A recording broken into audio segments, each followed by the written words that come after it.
Welcome to another edition of the NJCAA Sports Page. I'm Robert Williamson. In about a week and a half, big week in NJCAA football.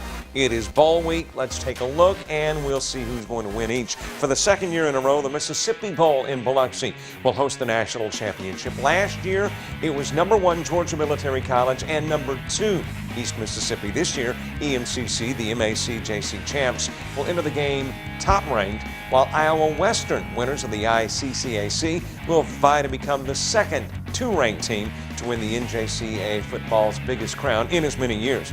The matchup guarantees that either the Reavers or the Lions will win the national championship for the 4th year in a row. Ironically, despite their recent dominance, the 2 East Mississippi titles and the 1 Iowa Western crown within the current decade are the only championships for both in NJCAA history. EMCC enters the Mississippi Bowl 11-0, with the only thing close to a scare being the 14-zip Gulf Coast lead in the first round of the MAC-JC playoffs. But the Lions ripped off 35 straight to win it going away. Iowa Western, they're 11-0, but had to go to OT to beat Butler and appeared to struggle somewhat in the final 2 games of the year against less than 500 teams. My pick for the winner, East Mississippi.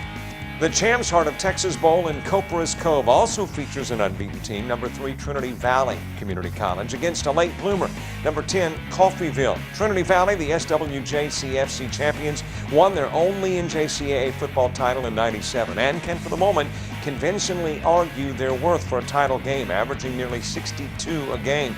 They almost got a blemish on their season record October 11th, but scored on the last play of the game on 4th down to beat Glenn 42-41, eventually finishing 11-0. Coffeyville lost the opening game of the season to Iowa Western, then 5 weeks later to Hutch, but validated their late arrival in the top 10 poll, scoring 84 against Garden City and finishing 9-2.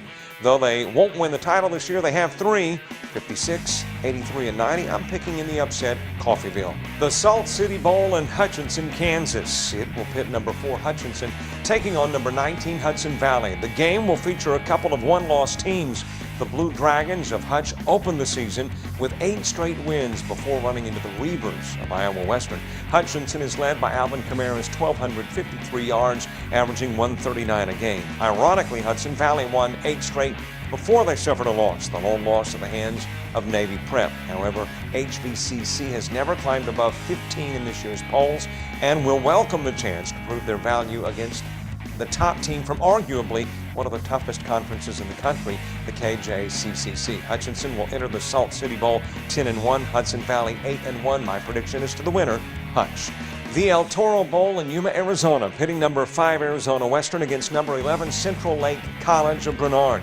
Again, you've got a couple of one-loss teams squaring off. Arizona Western captured the WSFL and suffered its only loss to Snow College, finishing 10-1, while Central Lakes College was en route to an unbeaten mark until the MCAC championship game on the last day of the season to end 10-1. The El Toro Bowl, by the way, has hosted the national championship twice. In '72, and Arizona Western captured their lone title, beating Fort Scott, and then again in 2011 when East Mississippi outlasted the Matadors 55-47. My pick as to the winner, Arizona Western. The Valley of the Sun Bowl in Scottsdale, Arizona. It's another nice matchup with number 6 Nassau facing number 7 Scottsdale. Scottsdale appear to be headed into the game as the WSFL champs, but a 35-point Arizona Western fourth quarter sent the WSFL title to Yuma and the Artichokes to the Valley of the Sun at 8-2. Nassau spent the entire season convincing the naysayers, including yours truly. Nassau beat the Avengers of ASA to grab the NFC Championship and have effectively relied on run defense to finish 9-0 and has a legitimate chance to finish in the top 5. The winner, I think it's Nassau. Let's talk about that NFL player who began in the NJCAA. I guess technically he was at a D1 school, played at Florida, had a little problems there, did complete some passes at Florida. Cam Newton then went to a junior college, and of course his collegiate career is history from that point on. Went on to Auburn, won a Heisman Trophy, and has played very well for the Carolina Panthers. Passed for over 12,000 yards now, appropriately so. He played in a national championship game in the NJCAA. Where? We'll tell you right after the break.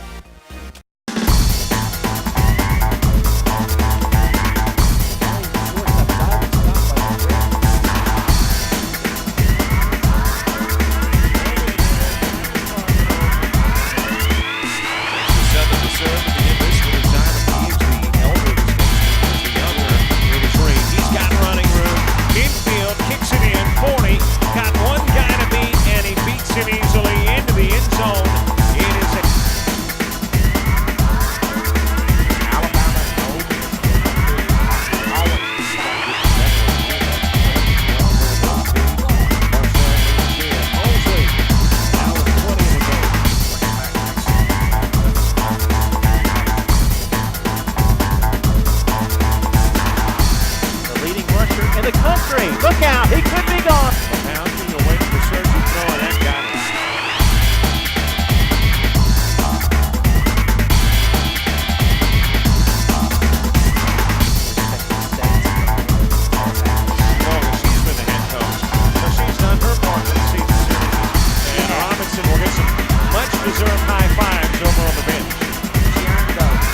Welcome back to the NJCAA sports page. The polls, they've stayed the same for 2 or 3 weeks now because we are at the end of the regular season and headed to the bowls, but let's take a quick look.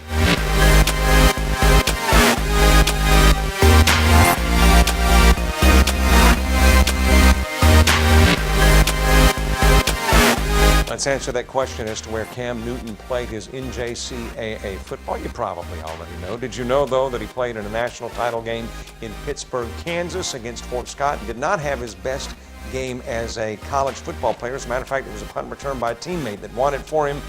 That teammate and he played for the Buccaneers of Blinn.